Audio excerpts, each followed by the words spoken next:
U prvom delu videa ćemo vam pokazati na koji način možete da sakrijete određeni sadržaj u okviru vašeg predmeta. To je vrlo korisno ukoliko ne želite da iko vidi dati sadržaj sve dok ga u potpunosti ne završite ili ukoliko niste sigurni da li je sadržaj potreban, a ne biste želeli da ga obrišete.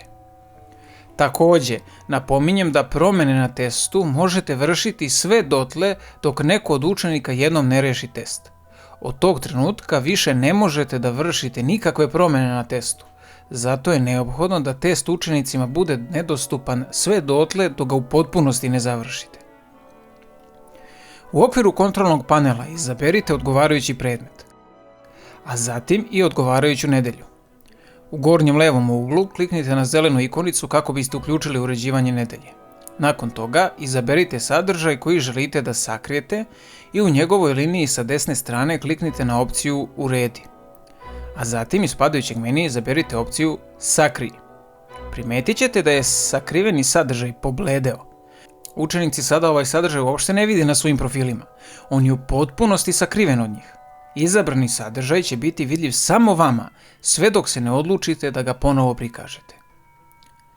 Otkrivanje sakrivenog sadržaja se izvodi na sljedeći način.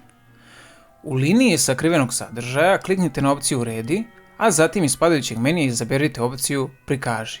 Primetit ćete da izabrani sadržaj više nije bled. U ovom delu videa ćemo vam pokazati na koji način možete da unapred zakažete vreme od kada će učenici moći da otvore i pregledaju sadržaj. Ovo je vrlo korisno jer vam omogućava da unapred pripremite sadržaje i postavite ih na platformu. U ovom primjeru želim da sadržaj postanu dostupni učenicima u četvrtak, jer tada po rasporedu imamo svet oko nas. Podešavanje vremena dostupnosti bilo kog datog resursa ili aktivnosti možete uraditi na sljedeći način. U liniji željenog sadržaja kliknite na opciju Uredi, a zatim iz padajućeg menija izaberite opciju Uredi podešavanja.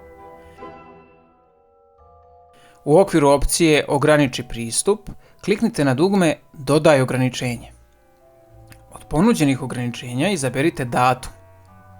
Možemo vršiti kombinaciju opcija mora, ne sme, od, do. Trenutno ograničenje je podešeno tako da učenik može pristupiti sadržaju od trenutka koji je prikazan. A to je upravo ono što mi je potrebno i ja ću sada uneti željeno vreme.